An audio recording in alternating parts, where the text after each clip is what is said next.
Hi guys, it's Emily from Novell Novels and welcome to today's video. This is my July TBR. Now I'm sorry the lighting's not great. I have not worked out on my phone how to get the flash right when you're in the sun. But the point is I wanted to film a July TBR in the sun because we finally got a day where I'm filming. It's sunny, it's nice, it feels warm, it's supposed to be like 21 degrees today and it's supposed to be nice all week. I'm filming this on the, why do I never remember to check? I think it's like the 19th of June. So I'm filming this well early, but I like to pre-film at the moment. That's just the way I'm working. Yeah, it's nice weather, so I'm sorry about the lighting, but I did want to show you. Now, you would have already seen my July TBR, my Jane Austen July TBR, which was a nice enough size. When you add these books to it, it means my TBR is 20 books. Now, you all know I will read more than that. I've also got the Count of Monte Cristo that will be finished this month. But at the end of the month, I'm going on holiday. So, although you'll see a mid-month wrap-up, I wanted to be able to have books I knew I'm going to love and list on this TBR. So that like I can kind of mix and match it all. I know that July at the moment is looking like... Obviously, we've got Jane Austen July, which is the biggest readathon, one of my favourite readathons. We've also got stuff happening with the kids, like Thomas has got transition days. They finish sort of middle of the month. They both, just after the middle of the month, they both finish for the summer holidays.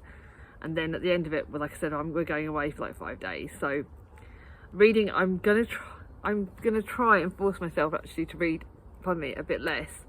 I may get less up from the library. I may not even go. Yeah, I've got to go to the library, but I kind of want to put less pressure on myself in July.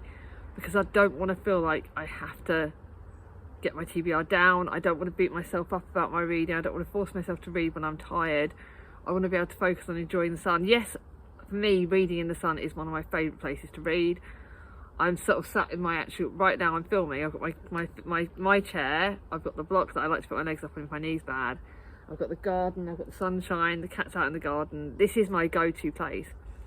But I would like to go out a bit in the summer months, in July and August. So let's see, I don't want to push myself too far. But one of the reasons my July TBR was going to only be 19 books. And then the lovely Cat from Brews and Reviews, we buddy read the Heroes of Olympus book. As you would have seen from various other videos, the ending of the last one left me on a cliffhanger. So I wasn't going to read Heroes of Olympus in July, but I'm going to have to. And at this rate, I'm going to have to read it next month. So, before I show you my TBR jar book, I am reading the House of Hades with Cat. Realistically, it will be read literally the 1st of bloody July. This is just massive. It counts as a big book summer again. It's like, this one's even bigger. This is nearly 600 pages. It's apparently Hazel looked behind Hecate, I can't say these names, in the middle gateway. She saw Percy and Annabeth sprawled helplessly before those black and silver doors. The massive dark shape, vaguely humanoid, now loomed over them, its foot raised as if to crush Percy.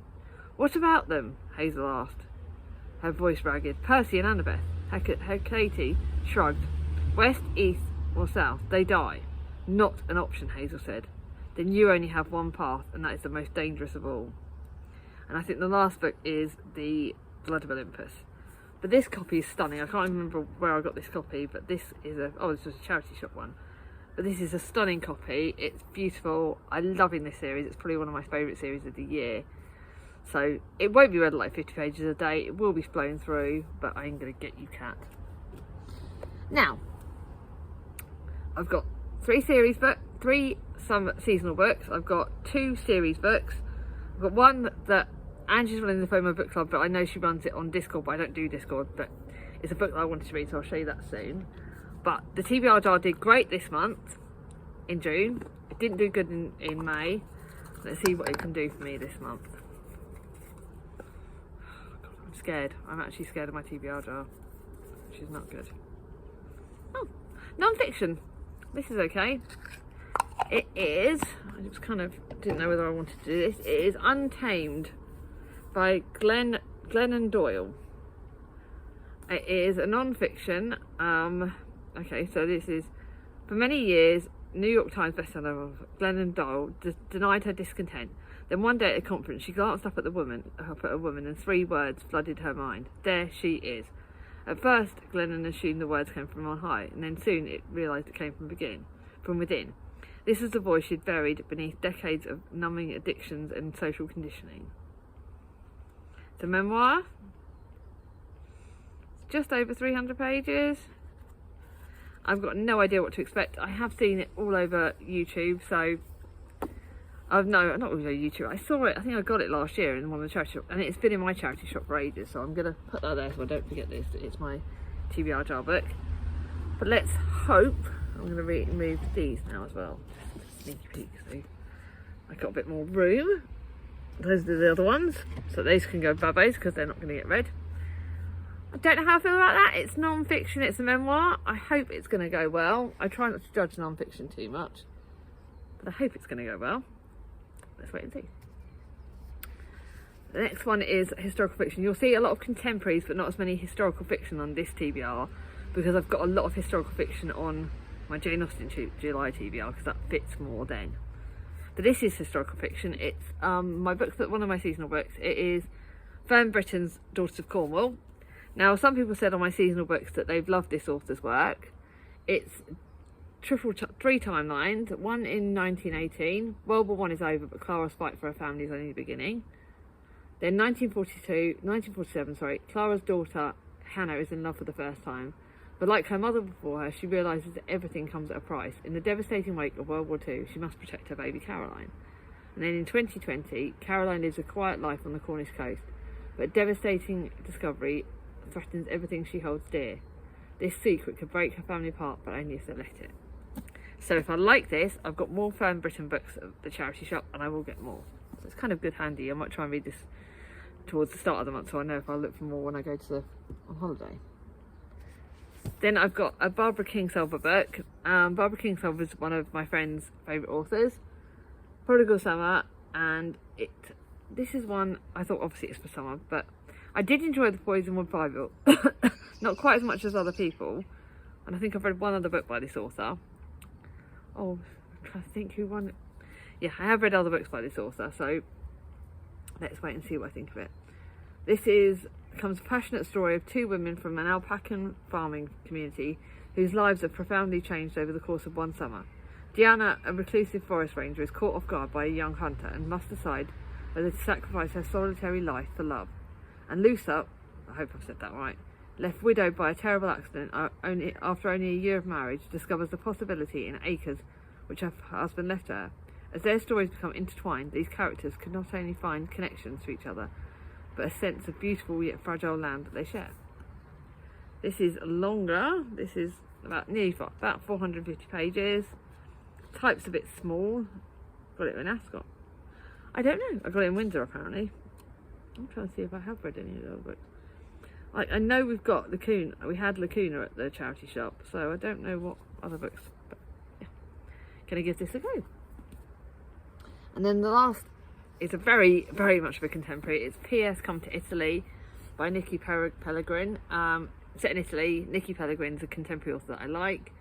This is the lead character is called Belle, which is my niece's name, which I love that name.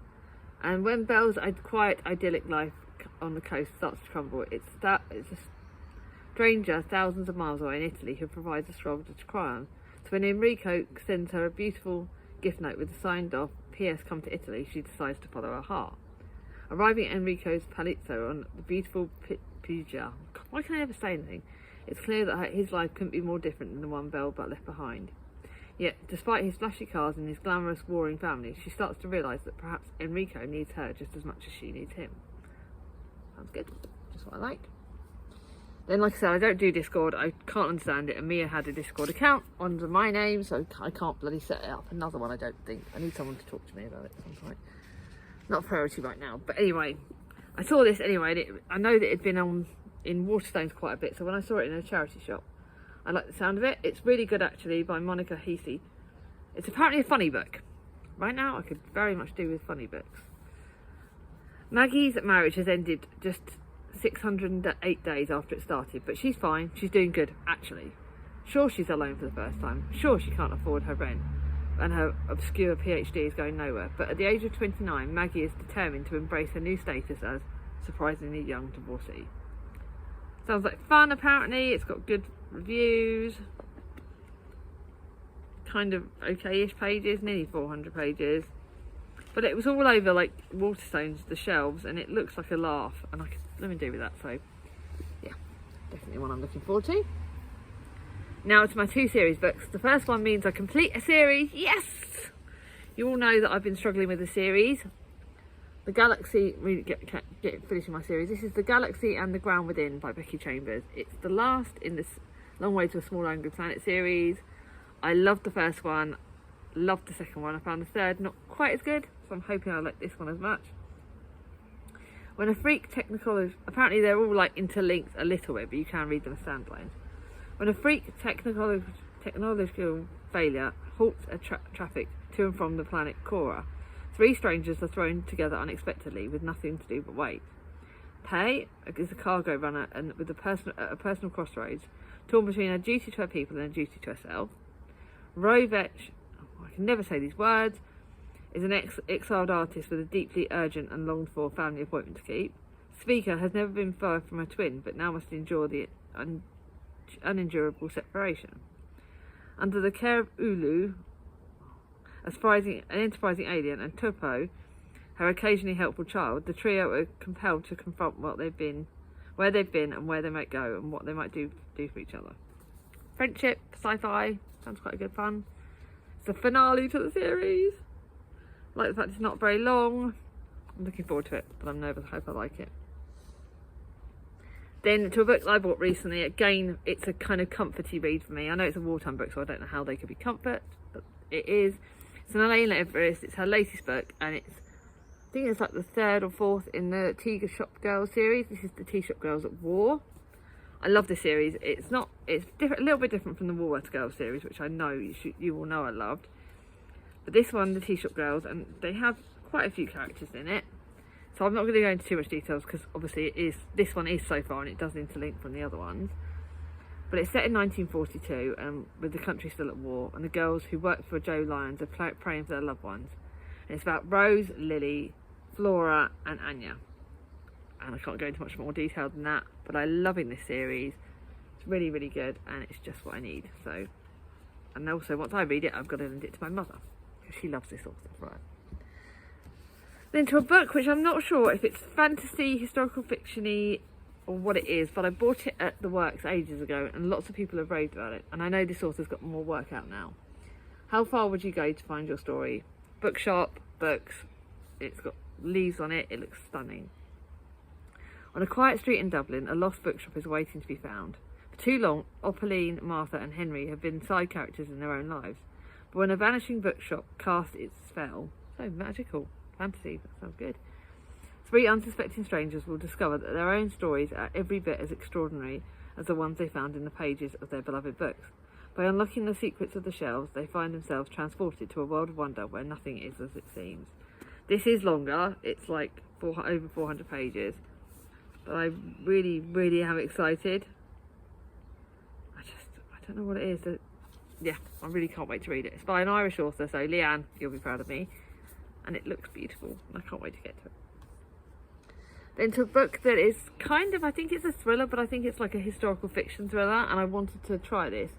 I think Charlie from Charles Heathcote had read it, or spoken about it, but it's A Little Murder. So I'm hoping it's more of a mystery than a thriller.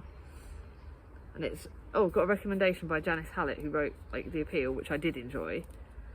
It wouldn't be a country house weekend without a little murder. So it's a murder mystery. Hopefully it's like going to be good. Kirsten, I'd see if you lot might like it.